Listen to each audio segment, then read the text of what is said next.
Welcome to the Future Media Podcast. I'm Ricky Sutton. And I'm Alan Chappell. And this podcast goes deep into the collision of big tech and the future of the world. We explore how companies like Google, Meta, and Apple are impacting each of our lives. I'm an investigative journalist. I'm a privacy lawyer. And every week we speak with experts to bring the unreported details into the light.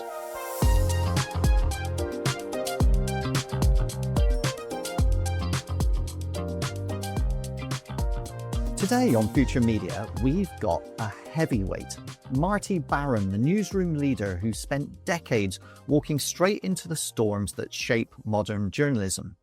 As executive editor of the Washington Post, he guided the paper through a once-in-a-generation transformation that included the acquisition by Jeff Bezos, the shift to mobile, the ever-reinvention of digital, and a political era where the President of the United States openly attacked the press. Under his leadership, though, the Post became a Pulitzer machine. National reporting, huge investigative breakthroughs, including the revelations of NSA surveillance exposed by whistleblower Edward Snowden.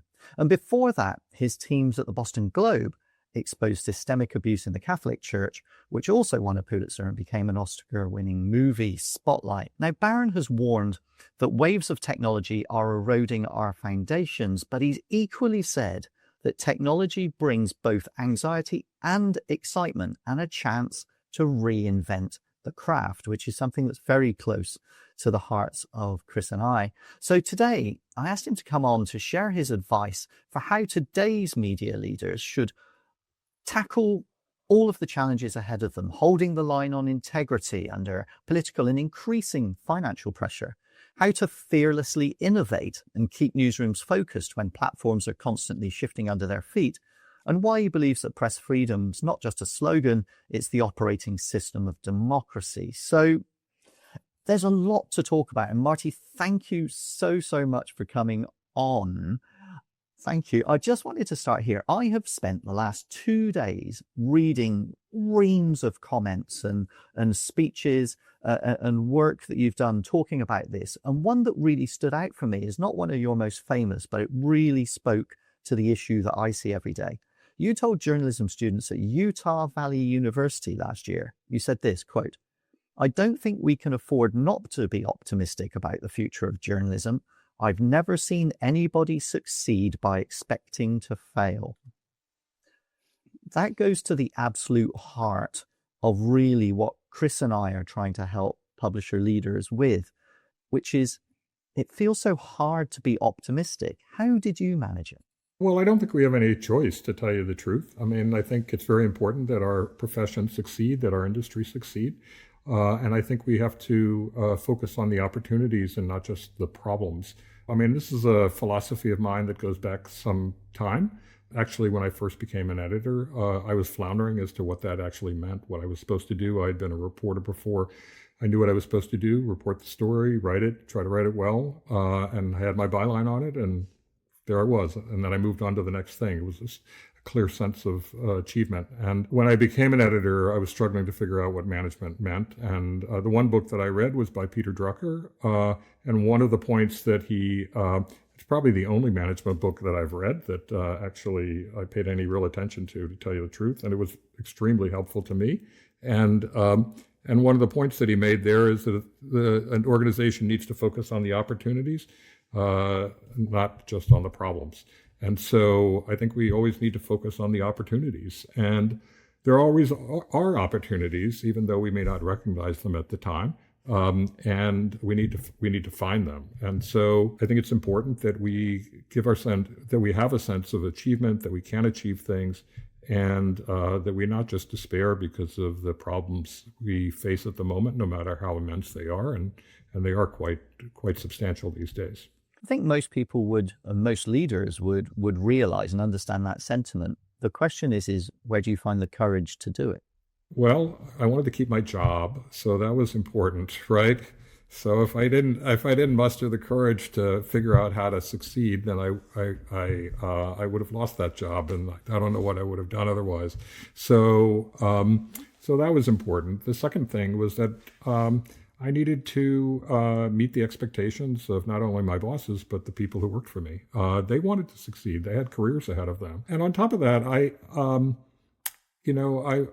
one of the things I studied in college, in addition to journalism, was business. I got an MBA at the same time, and I thought I understood the business and how businesses change, and so there was that. And then I was actually genuinely excited about the opportunities in digital, no matter how much of a challenge they posed to us. I saw how we could reach more people. I saw how we could tell stories in different ways that were, in many ways, more effective than traditional text and still images. And I wasn't so much a matter of courage, but as a matter of excitement that maybe we could do something really special there and reach more people than we ever had before. Which is true. We do reach more people than we've been able to reach before. Do you remember the first thing that you saw for digital news that made you go, aha, hang on, there's an opportunity here? I'm not sure I can point to the first instance of that. And to be honest with you, initially I was, like many people, I was in a state of mourning. I had grown up in a traditional media, and I saw a lot of what I had dedicated my career to just disappearing or failing. And I wasn't exactly sure what the path was. But then, I thought about the process of mourning a little bit. And look, when you mourn a family member or you mourn a friend who has passed away, it's fine to do that. You should do that. But then you have to move on and you have to live your best life possible.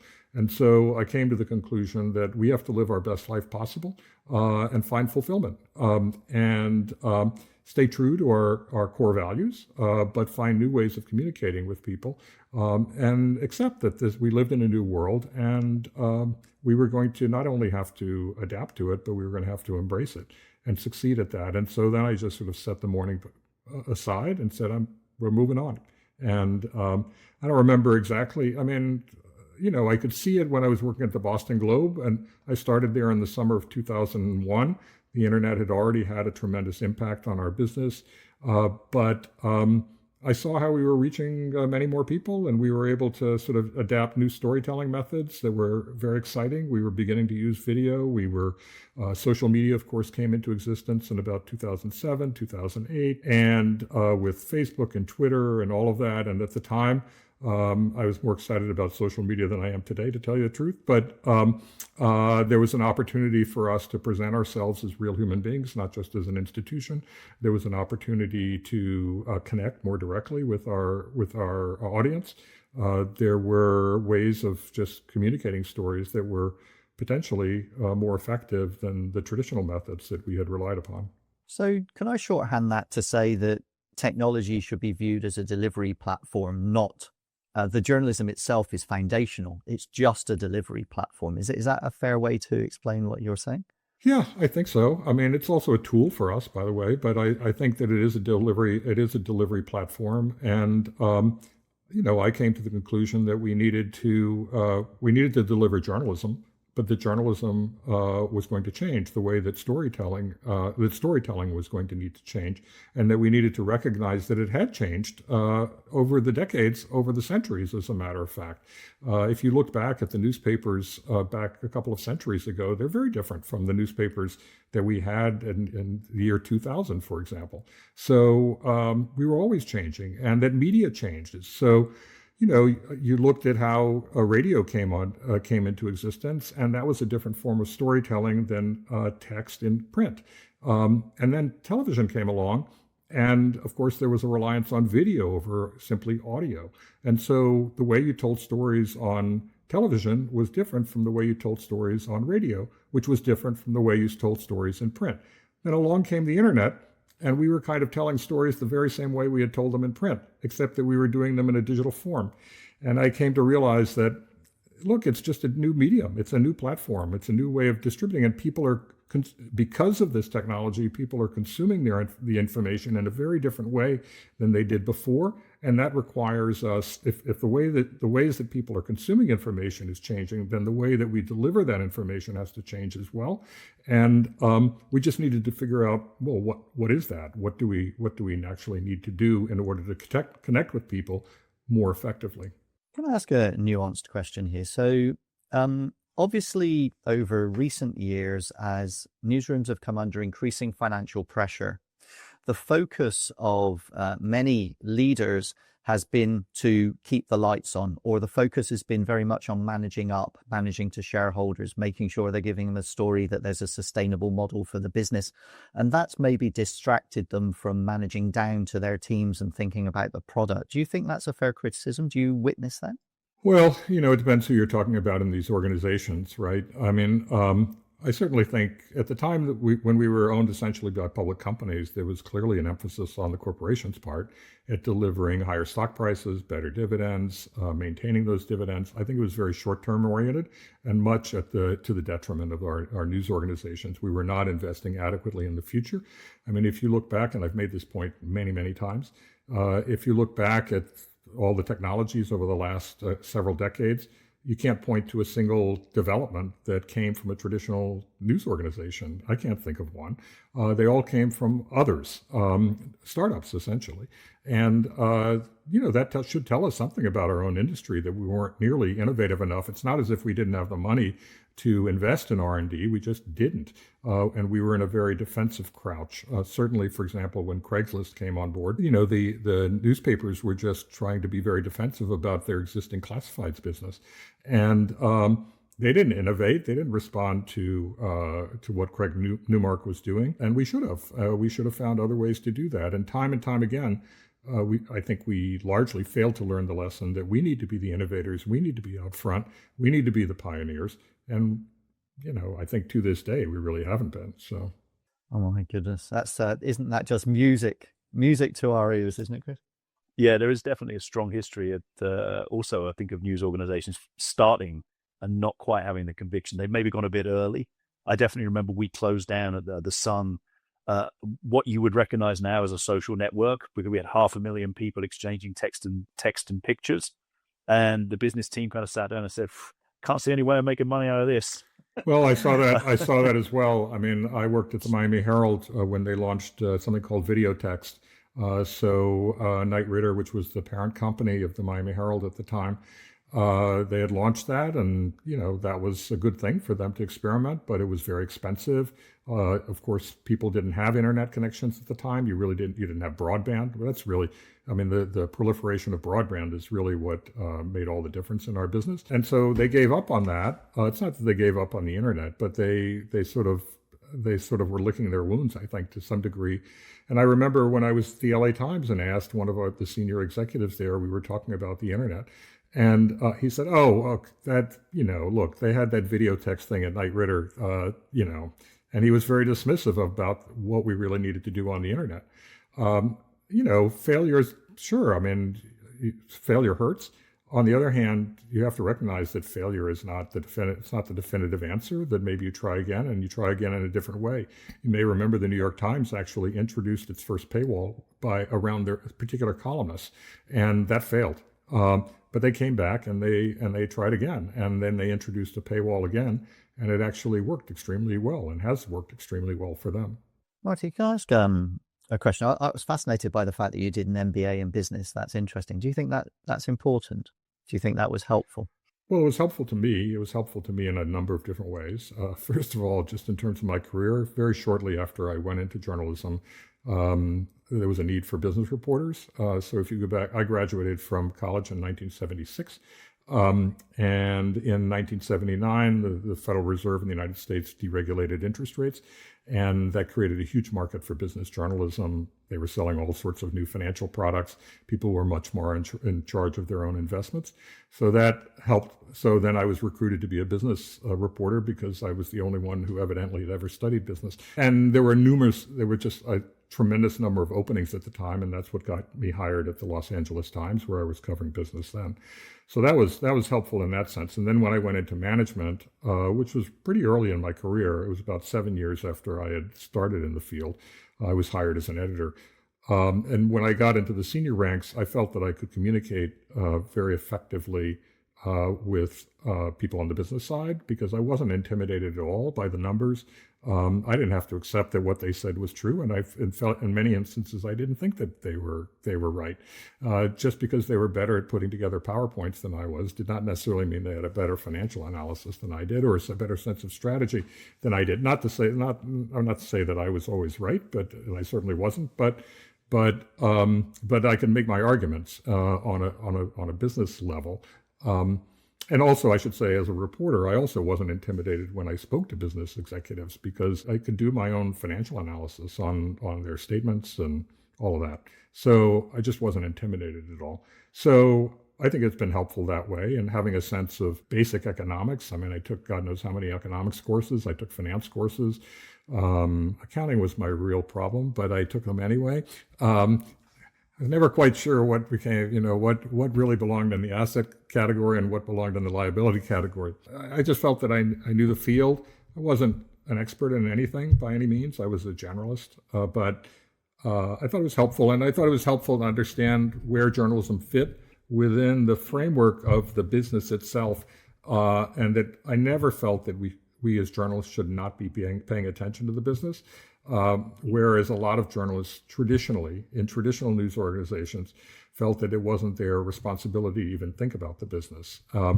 And so I never felt that way at all. So this definition of church and state that you hear, or I hear from newsrooms all the time, we're the product, we write the stories, it's somebody else's responsibility to make sure it makes money. You don't subscribe to that view? No, I mean, I think I don't think the business side should ever be interfering in the actual journalism. They shouldn't be telling us what stories to write or how to write those stories or those sorts of things. But I think we should be communicating, and we should understand what our consumers want. We should understand how they want to receive those stories. I think we really need to understand it, and we need to work in the most collaborative way possible without violating our core ethics. And I think that's possible. That's absolutely possible to do. In fact, I gave a speech back in 2015 to University of California at Riverside, a speech that actually went remarkably viral. And I talked about, it was called The Big Move, and that was the move from, the traditional journalism to digital. And I described it as if we were moving into a new neighborhood, a new part of the country, or moving to another country. And we had to decide what to leave behind. We had to decide what to learn in our new place. And we had to decide what we were taking with us from the old place. And one of the things that I said we needed to leave behind, among many others, was that we needed to leave behind the idea that we don't communicate with the business side people, and that there should be a wall of non-communication, that we really did have to work together to make sure that our business was successful. There were a lot of other things we needed to leave behind, and a lot of things we needed to learn, and there were things that we needed to take with us, in particular our core values. I've just got one question, Chris, just so you jump in on exactly that, because this is very, very core for me. It's a very personal question. All three of us were people that worked on the newsroom floor or in the business that have then been taken into management. We were commercially realistic. We were people that we were inquisitive enough to try new things. All three of us were identified and pushed up for that. The question I've got, Marty, is a tricky one. You've got to, when you get into that management role, certainly as the head of the newsroom, you've got to manage up and down simultaneously. You have to manage up into management who have very different objectives and the problems that the people below you need to do their jobs and stay safe, frankly, in their jobs. We've all managed that and dealt with that stress. Were you a manage up or a manage down person, or have you managed to nail it in the middle, do you think? Well, there's another direction there too, and it's managed sideways. So to my colleagues who were in charge of let's say circulation, in charge of advertising, we were at an equivalent level within the organization. Managing up was to my publisher, the CEO, and even further up to the owner, who ended up being Jeff Bezos shortly after I arrived at the Washington Post. So a lot of management going on. I tried to manage in all directions. I thought it was really important that I manage up, so that in a variety of ways. First of all, I needed to understand what it is we were trying to achieve in a business sense. I also needed to be able to communicate what we were doing in an effective way to the senior level, so that they understood what was happening in the newsroom, because they didn't always really understand newsrooms, certainly not as well as I had hoped, I would have hoped, or as I felt they should. So, and then I needed to be a translator of our corporate objectives to a staff that didn't speak in corporate mumbo jumbo, in jargon, corporate jargon. And I think that I tried to be effective at that and speak with people about the kinds of things that we needed to achieve. And so, when you talk about digital, for example, I remember very distinctly when I first got to the Washington Post, one of the terrific political reporters there she asked if I could go and explain this digital stuff to her. And I said, sure. And we went to a coffee shop that was right next to our office.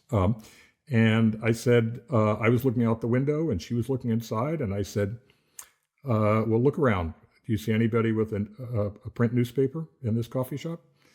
And she said, nope. I said, do you see anybody looking at their mobile phone? She said, yeah, pretty much everybody. I said, okay, now look out on the street. Do you happen to notice that half the people who are walking by, even as they're walking, they're looking at their phone? And she said, yeah. I said, okay, well, I'm pretty much done with my explanation of the digital stuff because that's how I can't force these people to read a print newspaper. They prefer to get their information in a digital format, particularly mobile. And you're incredibly talented. You know your field well. You write well. You have great sources. Unfortunately, you are not going to be seen as the authority if we don't adapt to digital, if we don't embrace it and do it well. Somebody else who is not as sourced, who is not as expert, who is not as good a writer, is going to be viewed as the authority because they're delivering the information in a way that people like to read it. And I want you to succeed. There's no reason that you should fail. And I want you to be the authority. And I want the Post to be seen as the authority. And so that's why we need to do it. And so I said, so I'm done kind of with the explaining really what's happening here. Because if we don't do it, we're going to lose. And then we're all out of work. So those are the kinds of approaches that I tried to take. And so I think that the message got across. At least I hope it did. I think it did. It's interesting to think, actually, that I was somewhere yesterday at a conference, people were talking about what was changing with AI. And it kind of came to the conclusion that, production would change hugely. The processes sort of between getting a story and publishing a story would change hugely. Potentially distribution would change a lot. The thing that probably came out, and I think you've just alluded to it there, is actually getting a story, that having good sources, being able to kind of find a story out of nothing. That's probably the bit, would you say that's the bit in the newsroom that's changed the least in the last 30 years? That approach to journalism is basically delivering something that's original and provides unique value is what, first of all, that's I think where we need to focus our attention is how do we do that? Because AI can't actually deliver that. It's entirely derivative of what's already out there, as opposed to providing something new. On the other hand, it can exploit very quickly what's being put online. So like instantaneously. So that's the challenge. That said, I think that sort of so-called shoe leather reporting has not changed much, is still incredibly necessary. And particularly now, for example, in the United States, where all digital communications are likely to be subpoenaed by, many of them are likely to be subpoenaed by the Trump administration, you really want to develop those sources and have communication with people in either encrypted or non-digital ways, which means in person. So that kind of work and cultivating those sources, I think, still remains hugely valuable and really hasn't changed all that much. Leadership. It comes back to leadership for me again. Many leaders that I speak to say we need to change our funding. We need to find philanthropic assistance. We need to get to a new place. We need a really deep-pocketed owner to come in and rescue us. You, as you just alluded to, you were at the Post when Jeff Bezos bought it.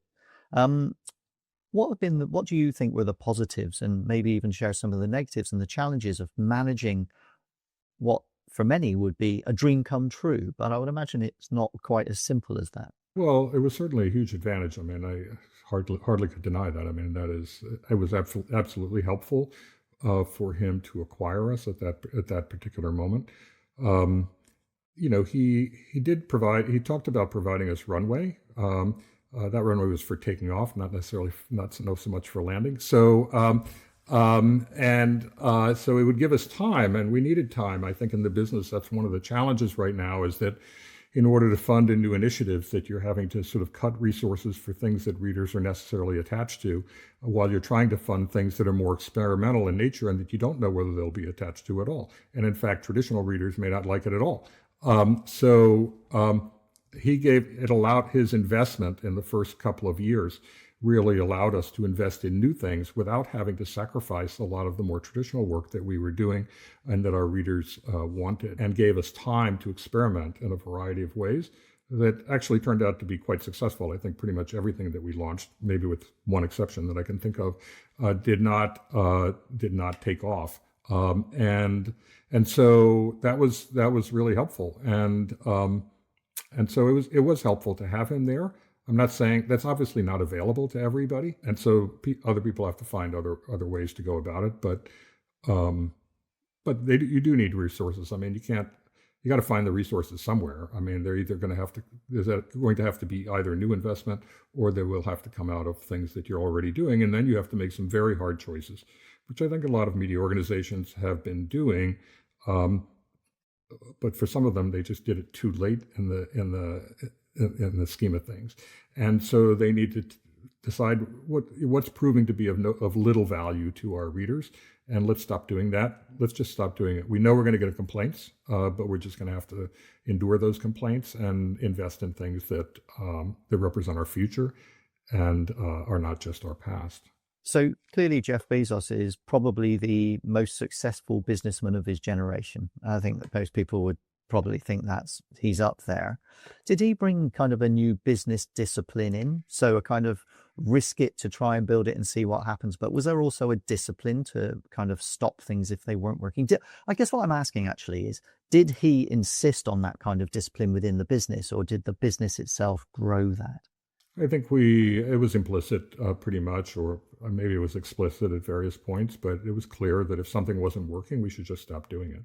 So, and we did. So, for example, with some of the initiatives, one of the initiatives in particular that just wasn't working out, we stopped it after maybe 4 months because it was clear that it was going to be very expensive and it wasn't going to produce results. And so, but a lot of other things, they worked extremely well. And so, we were able to continue them. We were able to grow them, and but it was clearly understood that, first of all, he's a big believer in metrics. By the way, that particular business is not doing so well at the moment, but we were doing well at that time. We did become profitable, and we had six straight years of profitability, which was great. And he, of course, didn't need the dividends, so everything got reinvested. All of our profits got reinvested in our business, which was great. Amazing.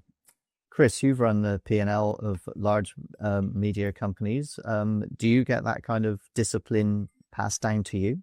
Yeah, I think we're always aware that it's not our money. I think whenever you go to the board and you ask for investments, there's always a clear sense of how you're going to prove this was worth it. I think I've worked with very different. I mean, News Corp is very different from Bauer. The Bauer's a German family business. They have a different methodology for sort of managing risk. News Corp is a little more risk friendly, perhaps. But each time you're asking to go and do something that hasn't been done or is difficult to do, and you know when to pull the ripcord if, as you say, if it's clearly not working. Sometimes you think it hasn't worked yet. And that's probably, I think that's the hardest judgment in the innovation in all of the media parts is this something that hasn't worked yet because we just haven't worked it out? Or is it something that isn't going to work? I think in that sort of 4 to 6 month period, there's quite often a sort of a slight loss of confidence. And sometimes you push through and that turns out to be things that were great and they work. And in hindsight, nobody ever talks about the 4 to 6 month wobble.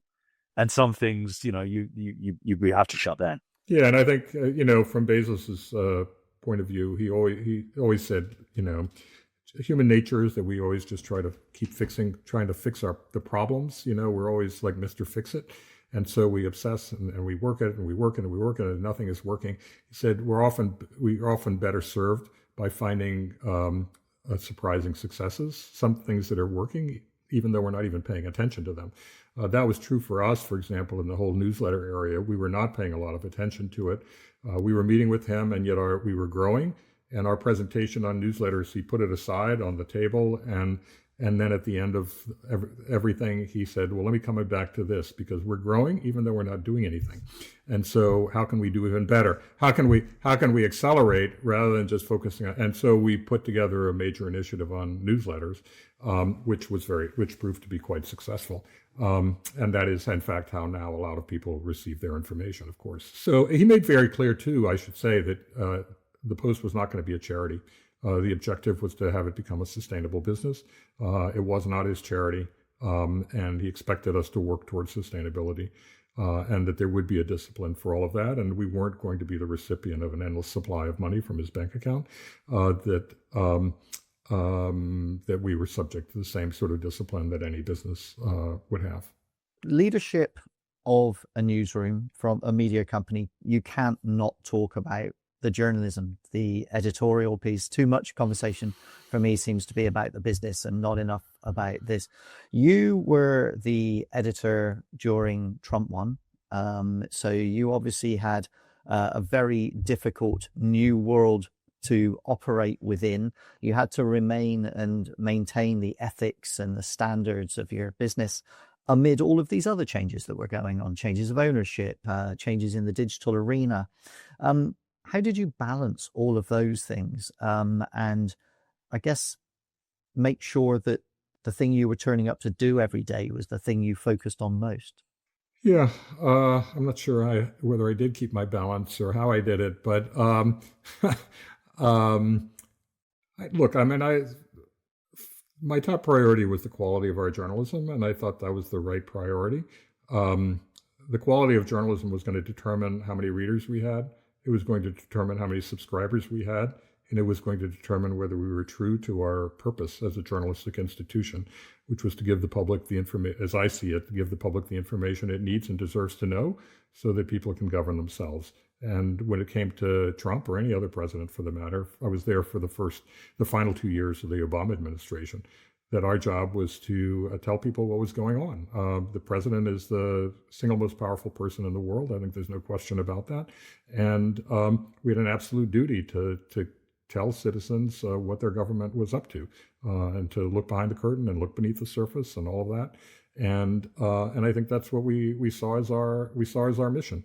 And that had historically been the promise of the Washington Post, going back at least as far as Watergate, but even before that.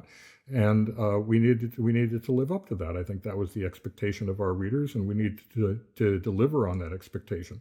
And so that's where I focused my primary efforts on, is the quality of the journalism that we were delivering.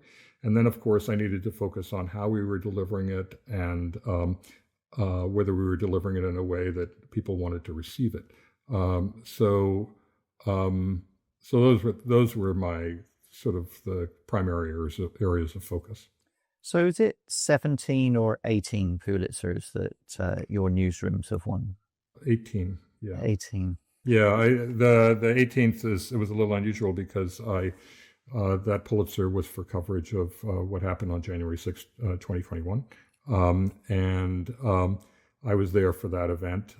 Subsequent to that, after I retired in February, at the end of February 2021, the Post also did a very big project about that day, which was a terrific piece of work.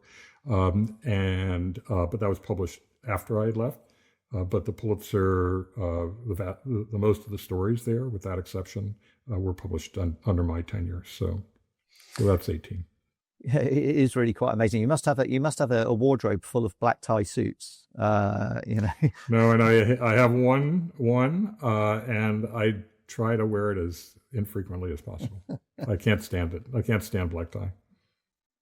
And by the way, the Pulitzer ceremony is not black tie. So thankfully. There you go. I've not won one yet. You've shown your hand there, Ricky. You've shown your hand yeah. there.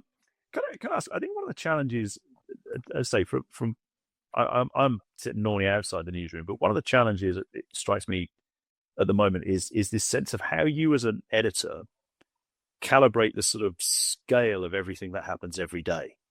How you kind of work out what is going to be an event that's happening that will be remembered in 5 years' time, and what is going to be a 5-minute, what's going to last a day. And sometimes it feels, there are some news days at the moment where you feel like there's 10 stories in the day that could be the biggest story ever. And by the afternoon, it turns out not really, that isn't the case. So what's your process in the newsroom for getting that sense of, I almost want to describe it as like topography, kind of, how do you pick the stories that are genuinely, worth huge resources from the newsroom?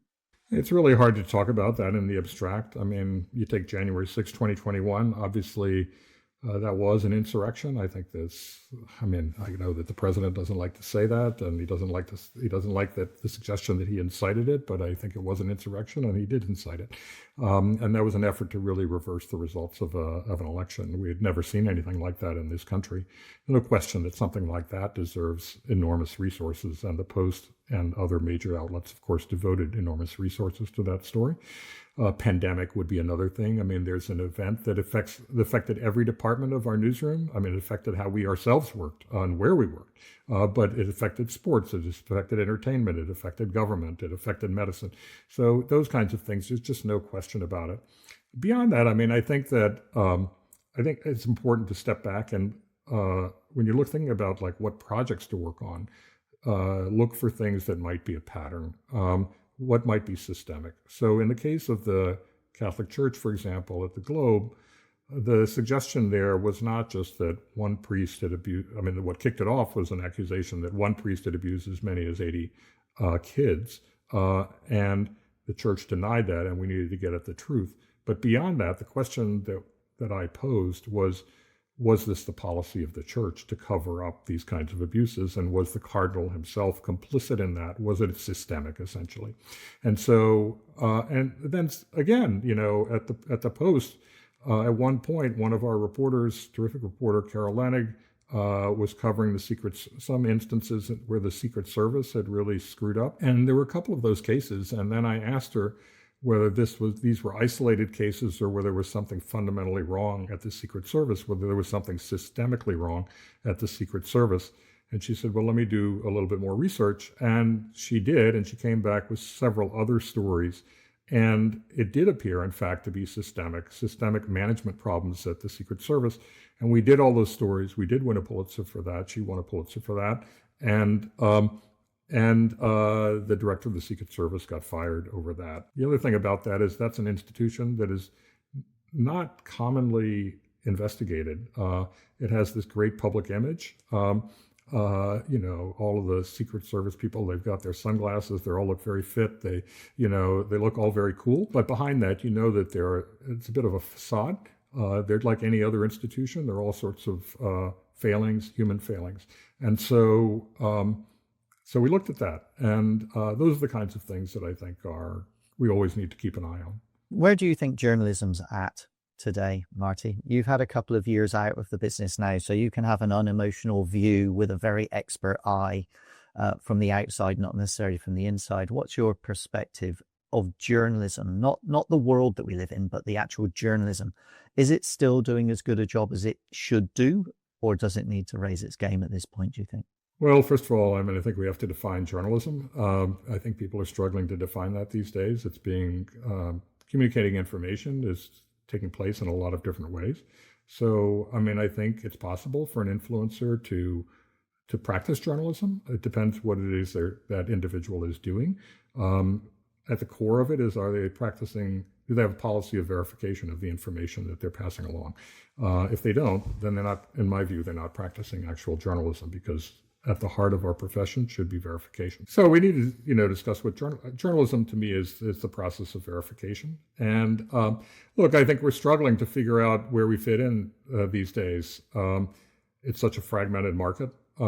There's so many people who are providing information, or so-called information, or what people think of as information. And I think that and the economics are quite difficult. The challenges are enormous. I don't think we should be dismissive of the challenges that news organizations are facing. And one thing that they're facing is just distrust of institutions generally. It's not distrust of journalistic institutions. That's not. It's true. There is a lot of distrust, but it's not the only institution that is distrusted. Generally, institutions are distrusted. Big business, institutional religion. In our country, the presidency, Congress. Big medicine. You name it. All of that is distrusted these days. So we're grappling with that, and so I think it's a very difficult period, and searching for direction about what it should be. And we live in a time, I think, because of the fragmentation, where it appears that a lot of journalists have to be celebrities, have to essentially turn themselves into celebrities, and we're in a attention-seeking economy. And one way to get attention is to do things that are not really legitimate, to provoke outrage, to sort of go to the extremes, as opposed to being more sober in our evaluation of what we really know and what we don't know, and nuance. I mean, nuance just gets completely thrown out the window, and empathy gets thrown out the window, and a lot of good qualities get thrown out the window. And so I think that traditional journalists are searching for how to survive in an environment like that. And I think the searching continues. You said at the start, Marty, you were a little less confident about social media than you had been. But also when I was sort of looking back at sort of quotes from you, you were quite a defender of Section 230 at a point in time. So do you just talk a little bit about that? What is it about social media you think? Well, first of all, I don't remember being a defender of Section 230. I'm not sure I have a developed opinion about Section 230. I mean, what I have said is that I think that anybody who seeks to earn revenue should also bear responsibility. And I do believe that. And I think that a lot of the tech platforms have skirted that. They want the revenue, and they disclaim any responsibility. And to me, that's just not a tenable situation. It's not even moral in my view. So how you manage that, I think, is much more challenging. I mean, it's great to say that in principle, but how to execute on that on a day-to-day basis is really hugely challenging. So I have become deeply skeptical of social media, because at the beginning, it was a way for us to connect with people as human beings, and so that they could see that we had a personality. We could engage with them directly. We could reach them in different ways and tell them what we were working on, give some additional insight, that sort of thing. However, now it's become a forum for simply performative behavior, and I don't think that performative behavior has been very helpful. I think it has aggravated polarization. It has accentuated hostilities. It has led to the dissemination of false information. It's led to instantaneous, intemperate commentary based on very little, almost nothing. It doesn't pay homage to the need for time to figure out what's going on, or it doesn't acknowledge that there are nuances and complications and all of that. And I think that so I don't participate in social media hardly at all. I've withdrawn from it, and I find it, to use an overused term, toxic. And so I don't find it illuminating in most instances. And it's no place to have an actual discussion with somebody, a reasonable discussion. I mean, take the contrast between the kind of discussion we're having here right now. It's not possible to have a discussion like that on social media. And so how do you have a real conversation? It's a bunch of attacks and quips and sarcasm and you name it. And I find that it poisonous and unhelpful, and not something that I want to participate in. All right, Marty, I'm going to ask you the concluding question. Really, so many followers of this newsletter. There's about 18,000 of them. 80% of them are C-suite executives trying to manage in this chaotic environment that we've been describing. Many of them recognize you as somebody that did this really well. What final advice would you have for them? You're kind of sat in a bar, it's late at night, everybody's got a whiskey, you're having one of those really important, empathetic, one-to-one, heart-to-hearts with someone who you understand their DNA to the core, what they're trying to do and what they're trying to achieve. What is it that Marty Baron says to them that they take away? Well, first of all, I don't drink alcohol, so I might not be there. But secondly, more importantly, what is my advice? I think everybody needs, at the senior levels of newsrooms, needs to understand each other a lot better. I think people on the business side, publisher, CEO, others on the business side, need to spend a lot of time really with their editor and with the other editors and with the staff to really understand the incredible work that they do, how hard it is. It's really difficult, the incredible pressures that they're under, and also understand the value that quality, I believe quality journalism actually provides these days, particularly at a time when you're not going to be getting a lot of traffic from social media and you're not going to be getting a lot of traffic from search.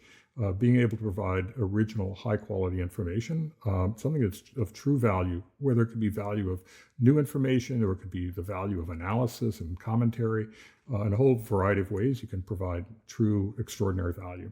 And they need to understand each other. And the same is true for people on the business side, on the newsroom side, is that they really need to understand the challenges on the business side, and need to understand how technology is changing.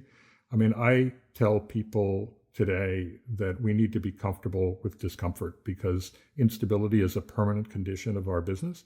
It's not a passing thing. It is permanent. We're much more like tech companies, and so we have to imagine that we're going to change strategies and change tactics at least every half dozen years, probably even more frequently these days.